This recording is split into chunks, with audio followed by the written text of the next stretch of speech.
Hello guys, my name is Nikita, and today I would like to show you how you can handle errors in your ASP.NET API.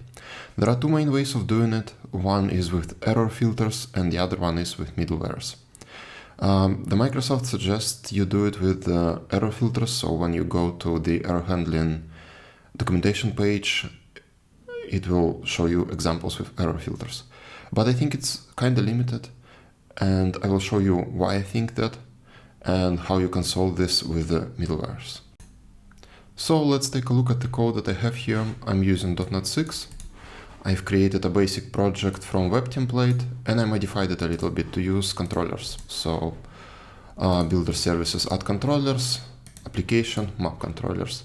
And I have only one simple controller that returns hello world. Let's run this application and I will show you in Postman that it works. .NET run. Okay, it's running. And you can see for yourself that it's listening on this port, 7282. Okay, and I already have it here. I've already tested it, so let's send the request again. And we get our 200 and hello world. So let's run exceptions, see what's going to happen and how we can handle it. So first of all, what I would recommend you do is to create some kind of base exception. So exceptions. My custom exception.cs. And this custom exception is going to help us in the future to filter all of the other exceptions that we throw. So it should extend base exception, obviously. We need our own custom constructor that is going to call base constructor. It's going to accept message. I think this is an absolute minimum. And we should pass it along to the base constructor. But usually in your company, in your real project, you would have some additional information on this custom exception, like error group, error type, I don't know, your internal company error codes. And I think this is what we're going to go with here. So string code. But base exception doesn't know about codes. So we need to create our own property to hold it. So also string. Let's call it code as well. We don't need public setter. We are going to set it from constructor equals code. And let's align all of this. Good. And now we should use this base exception to create our own derived exceptions. And as is tradition here on the channel already, I'm going to blame Dora for everything. Dora exception.cs. Yes, it's a class. It should derive from my custom exception. Custom exception, yes. We need to create a constructor. And here in this constructor, we don't need to accept any messages, any codes, because we already know them. They're kind of constant static for this class. So for message, let's see, Dora, the destroyer smash the server again. In code, let's go with something funny, 420. Okay, so we have our derived exception that derives from our base exception that we are going to use later on to filter all the exceptions in our application. Now we go to here. We don't need to return OK anymore. So let's throw new Dora exception. All good. We don't need to pass anything, everything's already there. Now let's shut down our server and restart it. Okay, it's running. Let's go back. Let's send the request again. And now we get our Dora exception. The text is as it should be, but we don't see our property, our error code anywhere here. And probably we would like to show it to our clients. And also the HTTP status code is 500. We do not have any control over it. So now let's see what we can do to actually format our exception and to produce proper HTTP status code. First, let's try to do it with error filters, and then we'll take a look at middlewares. So, error filters.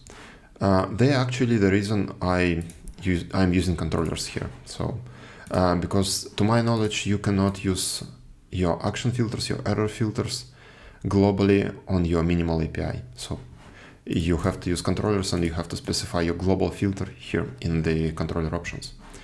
So, let's create our filters, my custom exception filter.cs. Yes, okay. It should implement action filter, yes, and ordered filter, yes. Let's implement missing members. We don't need this hook, and then we need on action executed hook. Here what we are going to do is if context dot exception is of type my custom exception, and we are going to put it in exception variable.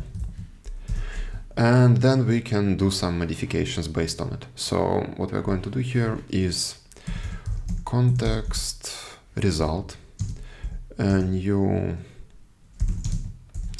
object result. Yes, I remember it correctly. And here we need to pass exception message, and we can also not cancelled. Why is this cancelled? Result, yes. And we also can modify status code. And we can modify status code based on our error code, our internal error code.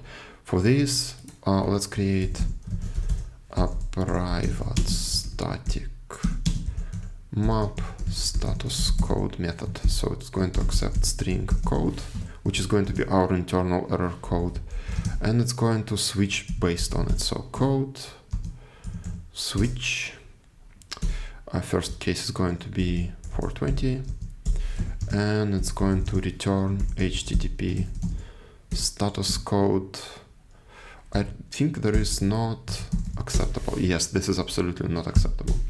And then the default case for HTTP status code internal server error. Okay, why is this complaining? Yes, it should return something, and it's going to be an integer actually.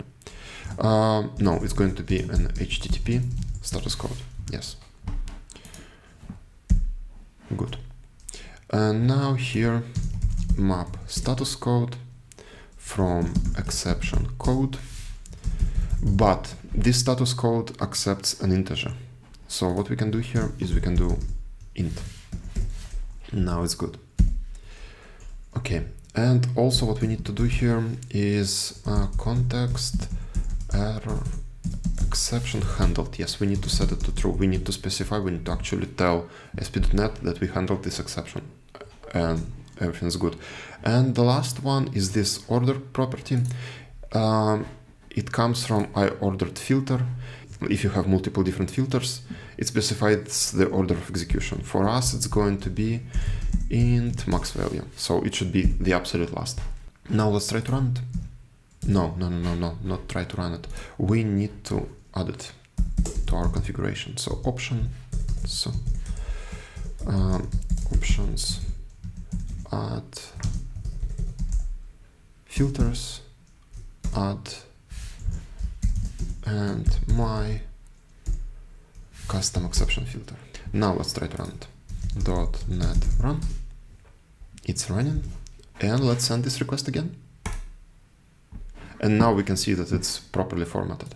So we have our error message, our HTTP status code, but I forgot about the error code itself, the internal error code. So what we can do here is we can do our custom object with message, yes, and exception code.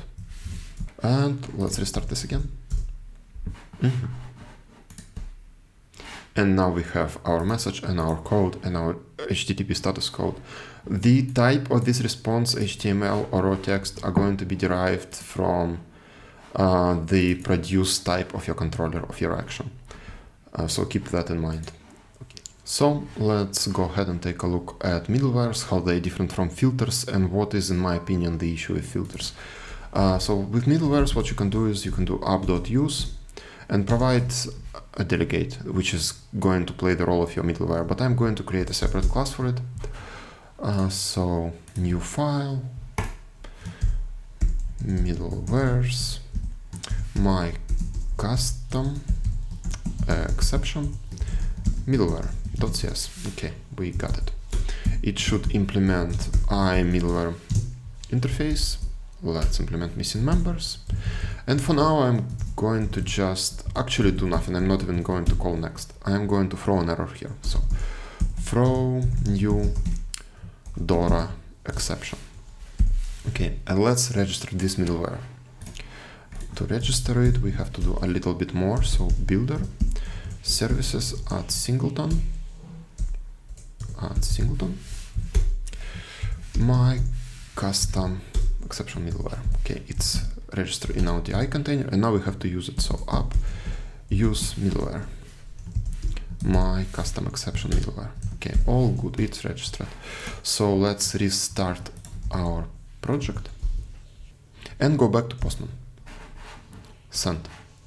Boom, it just explodes in our face. And even though we registered this filter, so our application technically, you would expect that our application would know how to handle this error, because we throw the same error. It's DORA exception. It's known to our filter, but still it can't handle it because it happens before it actually hits our controller. So the issue with filters that if an exception happens before this method gets executed, the controller method gets executed, it won't be handled by a filter. This is why I personally prefer middlewares, because, for example, our company and every company I've been in had our own custom internal middlewares that would throw those errors, and you would need to handle them. It's an easy way to reuse code by just providing middlewares between different teams, sharing middlewares between different teams. So what you can do with this, we will change this middleware a little bit to do try. I prefer to have a full name, so exception. We don't need to write this line. We will move it here, and we will actually leave this throw. So if exception is of type my custom exception, and we will put it in a variable, then we will do the same stuff that we did in our filter. So let's just copy paste this all. First, I would need this method. Done. Let's import missing stuff. So what we can do here is modify our context. Context response status code equals, again, we will cast it to int, and then we will call map status code from my custom exception dot code. Okay, status code is done. Now about the response body. Almost the same stuff. I will copy this, as this is the object that we return. And here context, response, and here we need to write, and we lose here the produce type, because as I said before, filter relies on this produces attribute to produce correct response like XML, HTML, JSON. But here it's a bit more manual, but still most of the APIs will return JSON, so it's not really an issue in my opinion. Okay, and here we will rename both of these, and we need to await because it's an asynchronous method. Okay, and we need to turn this method into async. Cool. All done. I think this is all we need to do. Let's restart our API again. Let's go back to Postman and send the request again. Could not get the response. Why? Oh, right. Yes, and we need to return from here. Okay.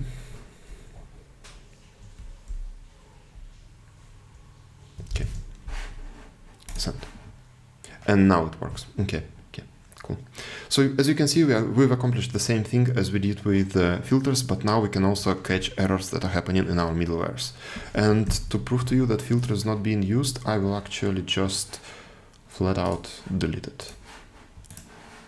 And we'll go to our program and we will remove this. We will unregister it from here. And let's restart our app again. And call the endpoint again. So as you can see, filter just doesn't exist in our application and it still works as expected. And now what else can I do? I can actually fix this middleware to work properly. Await next invoke with the context. Okay.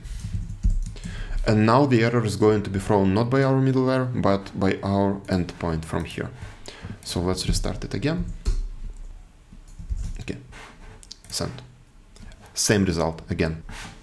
And for the complete picture, what else can I do is I can actually throw just a random exception, just throw new, just exception. And I don't know, a random exception. And we can handle it all here a bit below. So if it's an uncaught exception, if it's an unknown exception to us, not some type that we know, we still can handle it. So what we can do, I will also copy this, but here status code always going to be 500, and write as JSON. We don't have code on a regular exception, so exception. And now all of the exceptions will be handled somehow, in some way at least.